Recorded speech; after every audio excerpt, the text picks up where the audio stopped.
BSc presents option સ્ટેટમાં આપ સૌનું સ્વાગત છે દર્શક મિત્રો. હું યોમિક આપની સાથે. ભારતીય માર્કેટ આજે સત્તાના ત્રીજા દિવસે પણ ઘટાડા સાથે કારોબાર જોવા મળી રહ્યો છે. સેન્સેક્સ તમે નજર કરો તો આપણને જોવા મળશે ઓલમોસ્ટ 300 પોઈન્ટથી પણ વધારે કડાકો અને 78,000નું જે ઇમ્પોર્ટન્ટ લેવલ હતું એ ક્યાંક ને ક્યાંક તોડી રહ્યા છે.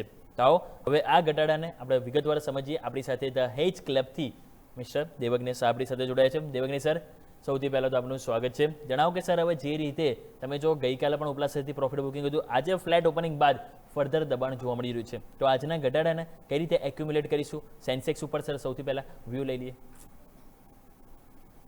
યસ યોમિક, આપણે આજનો ઘટાડો જે જોઈ રહ્યા છે, સતત 4-5 દિવસથી નવા લોવર લો મારી રહ્યું છે સેન્સેક્સ અને નિફ્ટી. અને જે રીતે ચાલી રહ્યું છે એ રીતે એવું લાગી રહ્યું છે કે હજી બી થોડુંક નીચે આવે તો કોઈ નવાઈ નથી ને અહીંયાથી 200-500 પોઈન્ટ બીજા બી નીચે આવી શકે છે, કારણ કે માર્કેટમાં કોઈ મોમેન્ટમ જ નથી. અને તમે જોશો તો વોલ્યુમ્સ બી બહુ ડ્રાયઅપ થઈ ગયા છે, તો લો વોલ્યુમ સાથે બી માર્કેટ નીચે આવી રહ્યું છે. અને બીજી રીતે કે 78,000 નો જે સપોર્ટ હતો સેન્સેક્સમાં, એ એને બ્રેક કરેલો છે અને ત્યાંથી હવે થોડુંક નીચે તરફ જઈ રહ્યું છે. તો એક પોસિબિલિટી એવી છે કે 77,000 સેન્સેક્સે ગેપ છોડેલો છે. કદાચ એ ફિલઅપ કરવા આવે તો 800,000 પોઈન્ટની આપણને અહીંયાથી ઘટાડો જોવા મળી શકે છે. અને સિમિલરલી આપણને એ જ કોરસ્પોન્ડિંગ નિફ્ટીમાં બી થોડો ઘટાડો જોવા મળી શકે છે. તો હવે આ વીક આપણે જોવાનું રહેશે કે કેટલો ઘટાડો આવે છે અને ગેપ ફિલઅપ થાય છે કે નહીં. ઓકે, તો જેમ સરે કીધું એ પ્રમાણે અહીંયાથી વધારે એક ડાઉનસાઇડના પોસિબલ છે, જેને આપણે ધ્યાન પર રાખીશું. પરંતુ વાત કરીએ આજની ખાસ સ્ટ્રેટેજી, તો દેવજ્ઞેશ સર, જે રીતે માર્કેટમાં 2-3 દિવસથી ઘટાડો આવી રહ્યો છે, તો આપના તરફથી એફ&ઓ ફંડામાં સ્ટોક સ્પેસિફિક શું ખાસ સ્ટ્રેટેજી આપ લઈને આવી રહ્યા છો સર?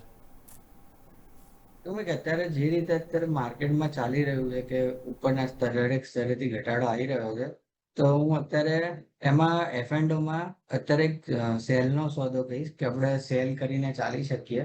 તો આપણે એવી રીતે આમાં સ્ટ્રેટેજી બનાવીશું કે આમાં અદાણી એનર્જી સોલ્યુશન આપણે લઈશું. અદાણી એનર્જી સોલ્યુશનનો અત્યારે તમે જોશો ભાવ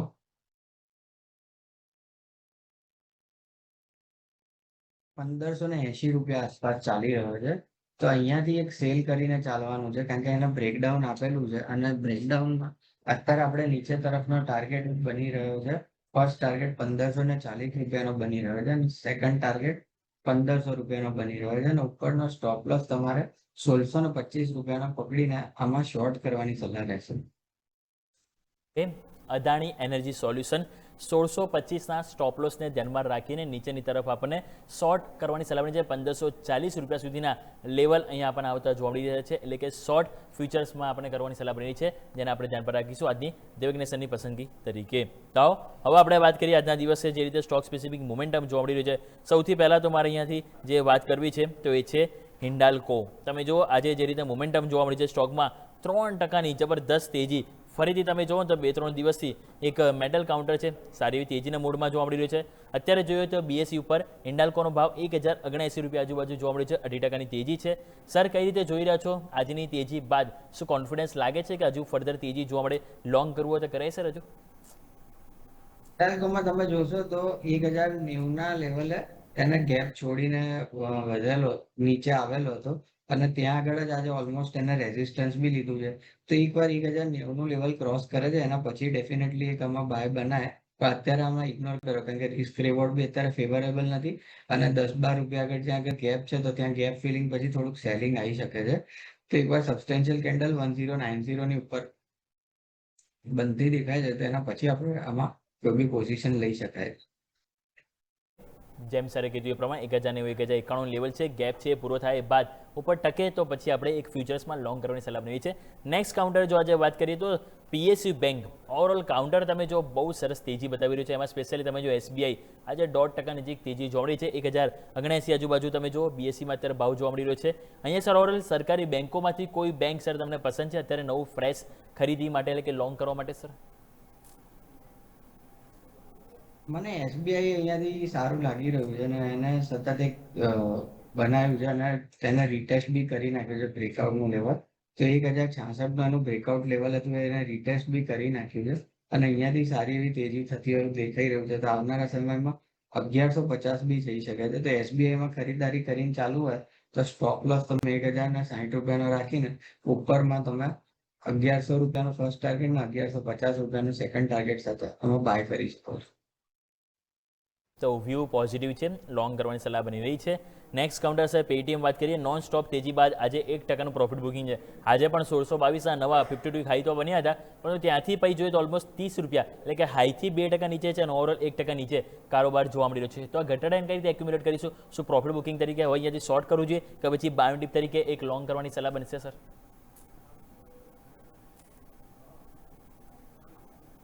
પેટીએમમાં થોડુંક ઉપર છે ને સપ્લાય ઝોનમાં હોય એવું લાગે છે ને બંને દિવસથી વીક બનાવે છે, તો અહીંયા બાય તો બનતો નથી કારણ કે આનું સારું એવું મોમેન્ટમ આપી દીધેલું છે. તો થોડોક જો રિટ્રેસ થાય છે નીચેના લેવલે 1440 1450 જેવું આવે છે, તો આપણે ડેફિનેટલી ત્યાં આગળ એક બાય કરી શકીએ. પણ અત્યારે નવી બાયની સલાહ આમાં નથી બનતી, અને સેલની સલાહ જો એક રેડ કેન્ડલ બનાવે છે તો આપણે એના પછી સેલ કરી શકીએ. બાકી અત્યારે નો ટ્રેડ ઝોનમાં એવું વધારે લાગે. નો ટ્રેડ ઝોન તરીકે અત્યારે હાલ અવોઇડ કરવાની સલાહ બની રહી છે. નેક્સ્ટ કાઉન્ટર લઈને આવીશ તો એ છે સિમેન્ટ્સ લિમિટેડ. ગઈકાલે પરિણામ આવ્યા, પરિણામ બાદ ફરી તમે જો 4000નું લેવલ કમબેક કર્યું. આજે ફરીથી 4097ના નવા હાઈ આપણને સ્ટોકમાં બન્યા, પરંતુ ત્યાંથી થોડોક કહેવાય સ્ટોક ઓલમોસ્ટ 1.5% નીચે આવ્યો છે. સ્ટીલ 0.5% મજબૂતી સાથે કારોબાર કરી રહ્યો છે. સિમેન્ટ્સ લિમિટેડ 4000 પાર અત્યારે કારોબાર કરી રહ્યો છે સર. તો આ લેવલ તમે કઈ રીતે જોઈ રહ્યા છો? શું અહીંયા લાગે છે કે બાયોટિક એટલે કે અહીંયાથી લોંગ કરવું હોય તો કરંટ માર્કેટ પ્રાઇસે કરાય સર? ઇવેન્ટ્સમાં વીકલી કેન્ડલ સારી બનાવી રહી છે અને ઉપર એક 4160 આસપાસનું રેઝિસ્ટન્સ બી આવી રહ્યું છે. તો અહીંયા તમે બાય કરવું હોય તો મને હજી બી થોડો બહુ કમ્ફર્ટેબલ નથી આ લેવલ નીચેથી, કારણ કે તમે જોશો તો ₹3400થી વન વે તેજી કરીને 4000ના લેવલ થઈ ગયો છે. તો ઓલમોસ્ટ એને 20-25% વધી ગયેલો છે. તો જે 20-25% વધી ગયો છે એમાં થોડુંક રિટ્રેસમેન્ટની આપણે રાહ જોઈએ તો આપણને એક બેટર ટ્રેડ મળશે, અને એના પછી આપણે આમાં બાય કરીશું. તો મારા હિસાબે ideally 3950 is the ideal level કે જ્યાં આગળથી આપણે સિમેન્ટ્સ ફરીવાર બાય કરી શકીએ છીએ અને એના પછી આપણે એમાં લોંગ કરી શકીએ. તો આ રીતે એક વ્યૂ બનતો જોવા મળે છે. જેમ સરે કીધું એ પ્રમાણે અહીં ધ્યાન પર જરૂરથી રાખીશું. સિમેન્ટ્સ લિમિટેડ જેને આપણે ખાસ કરીને વાતચીત કરી. એક લાસ્ટ સ્ટોક વાત કરી લઈએ તો એ મહિન્દ્રા આજે ઓલમોસ્ટ 1.5% નીચે જોવા મળી રહ્યો છે. તમે જો તો આજે ઓટો કાઉન્ટર પણ ક્યાંક ને ક્યાંક રિવર્સ ગિયરમાં થોડા જઈ રહ્યા છે. તો સર મહિન્દ્રા 3400ની નજીક છે. કઈ રીતે જોઈ રહ્યા છો આ કાઉન્ટર સર?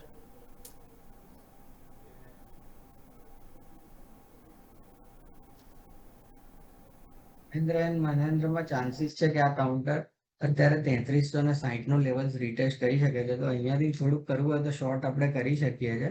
અને 3360નું ફર્સ્ટ લેવલ ને એના પછી જો નીચે બી જાય છે તો 3325નું સેકન્ડ લેવલ માટે આપણે એને શોર્ટ કરી શકીએ છીએ. અને અહીંયાથી તમે જોશો તો 3475નો સ્ટોપ લોસ રાખીને તમે આમાં શોર્ટ કરી શકો. તો આ રીતે એક વ્યૂ બનતો જોવા મળે છે. લેવલને ધ્યાનમાં રાખીને શોર્ટ કરવાની સલાહ બની છે મહિન્દ્રા, જેને આપણે ધ્યાન પર રાખીશું. તો દર્શક મિત્રો, આપણે વાત કરીએ આપણી ખાસ રજૂઆત BSE પ્રેઝેન્ટ્સ ઓપ્શન સ્ટ્રીટ પર.